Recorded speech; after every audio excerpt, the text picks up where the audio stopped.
You're talking about the rejections. I had a very successful corporate career, unlike most people. But there was a point when I was working 20-hour days, and I sort of felt that I needed my day. After having worked so hard, there would be someone in the world who would say that because of what you did, my family, my life, my society, my world is better. In my first three attempts, I cleared the exam, but I was rejected on the grounds of my disability. There really isn't any logic to that, because the kind of work that they want you to do versus the kind of physical abilities they're asking you to have, there is no correlation, and no doctor has sat and said that this is how it should be.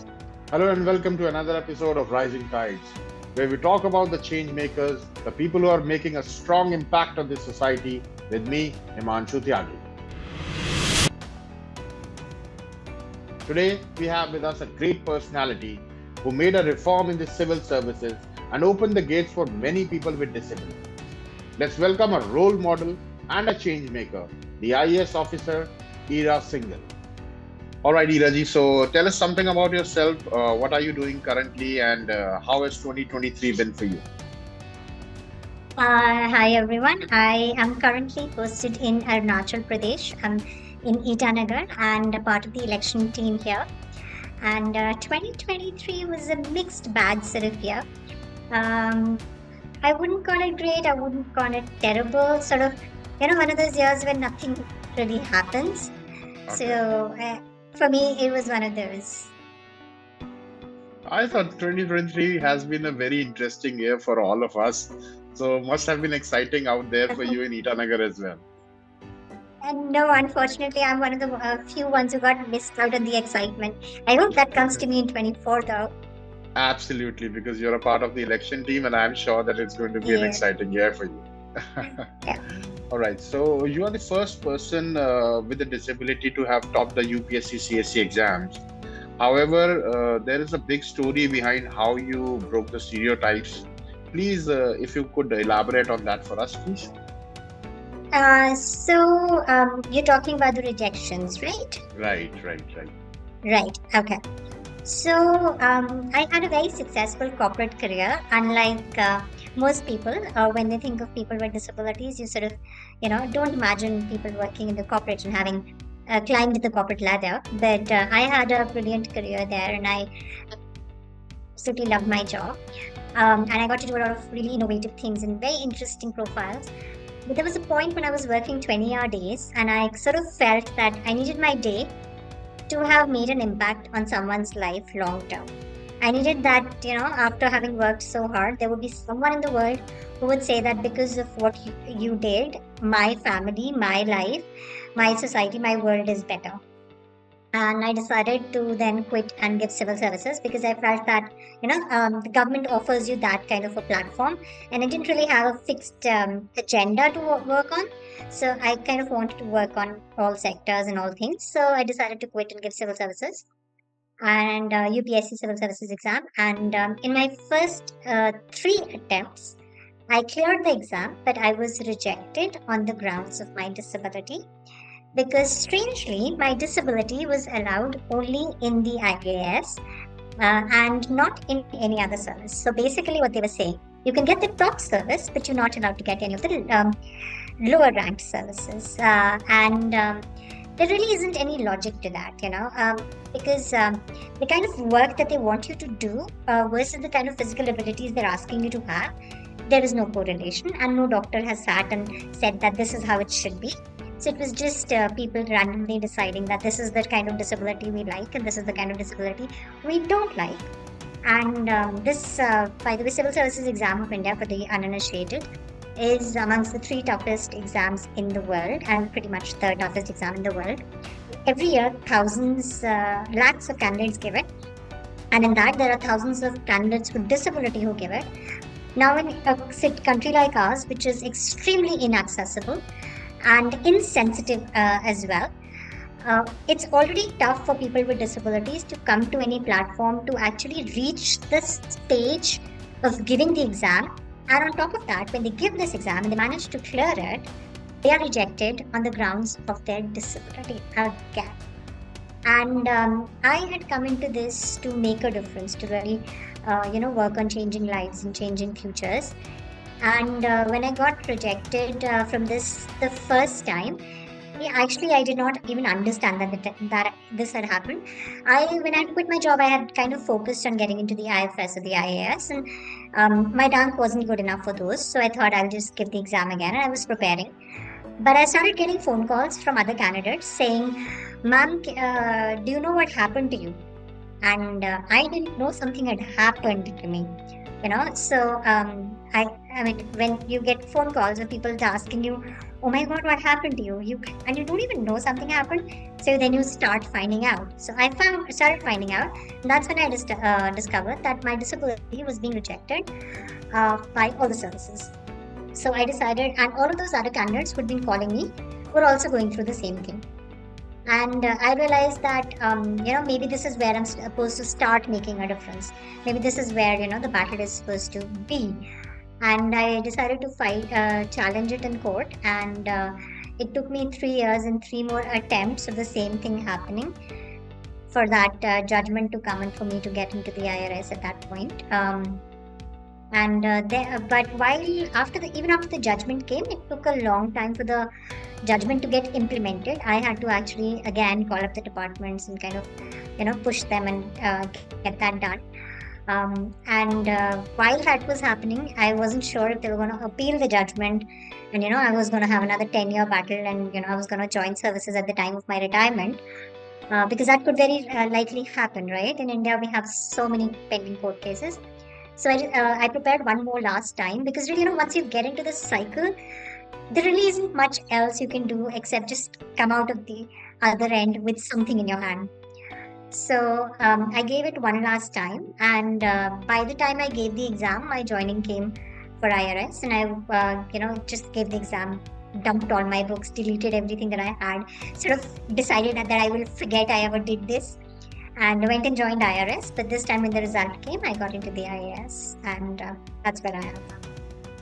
Wonderful, wonderful. Such an inspiring story and a journey that you have had so far. So, the legal battle that you fought, did it actually help the other people with disabilities, and do they frequently come to Yes. you about it, and those stories are there? Yes, I actually get consulted by almost all the people who are facing any kind of these battles across the country. And it's not just for the civil services exam. These battles are being fought for other jobs as well. But I think the biggest thing that came out was not because of the legal battle, but actually my having cleared the services as rank 1 later, Right. when the story came out. What happened is that woke up people, and then they had to start looking at their own policies. And post that, I'm very happy to say that now there were, I think, 3,000 more jobs identified for people with disabilities. Wow. And I'm not talking about exact posts. I'm talking about jobs. So, for example, a chemistry teacher job. If that has been identified, what that means is that wherever in the country there is a government chemistry teacher job, that will now be available to people with disabilities, right? That's just an example of chemistry teacher. I mean, it could be just anything. So what that means is that 3,000 gets multiplied manyfold. And that means that, a lot of options that were not available to people with disabilities now then become available. And I think that's the thing that I'm most happy about, that came in. So after I don't know if I'm the direct, correlation to that, but I know that committee sat after my whole story broke, and I have to thank the whole media and everybody, in the country for that, for raising that issue and for raising that awareness, and for bringing it to light, and to so many years who then had to sit up and take notice. So that definitely was the positive outcome, and I do my best to guide a lot of people who are going through the same thing. But unfortunately, the reality is they still end up having to go to the legal system. We do have the chief commissioner of disabilities and the state commissioners, but then again, those offices are not as empowered and as strengthened as they are for other weaker sections. So, and I know that there's a new bill that's coming up for this thing. So there are a lot of positive changes happening, but then the reality on the ground is that there is still a lot of discrimination and a lot of apathy towards people with disabilities on that sense, and there are cases every day that need to be filed and sorted through. So, on that note, what we are saying is that the society's perception about disability still persists. So, Yes. how do You you know, think that society can be better educated, and how can they be better informed, and they should, how can we actually teach the society that how to react and how to accept so I think people? there are two, three stages to this. First, Right, I think we're already there where you have the reservation, which means it's easier for people with disabilities to now get into the education system. right, And the the corporate system. The corporates, on their part, are doing a lot to become, inclusive in all senses. So that's another thing that's happening.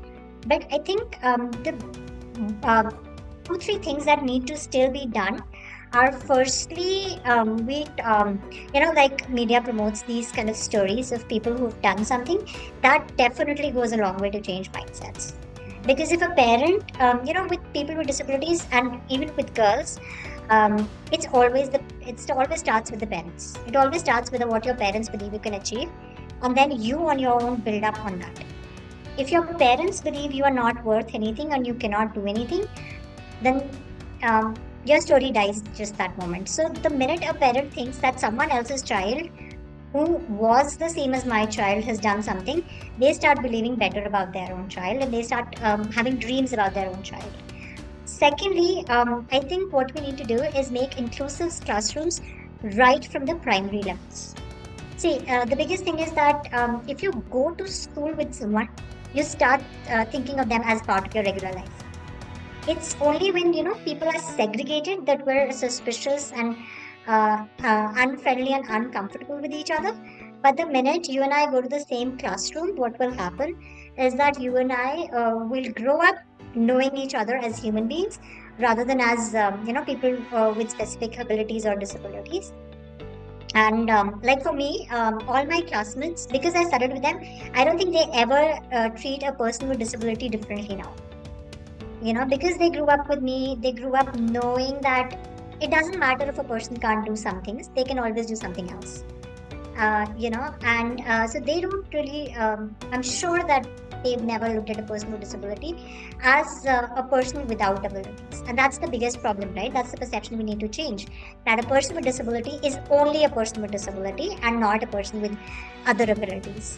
So I think inclusive classrooms is where the whole battle will change. It's very tough to change mindsets of people who have already formulated it. I think with that, only the media can sort of promote that, bringing out stories and telling people how this um, doesn't need to be your thought process, and making sure those stories go out, and we address the uncomfortable questions, and we address the real issues, and get people talking about things.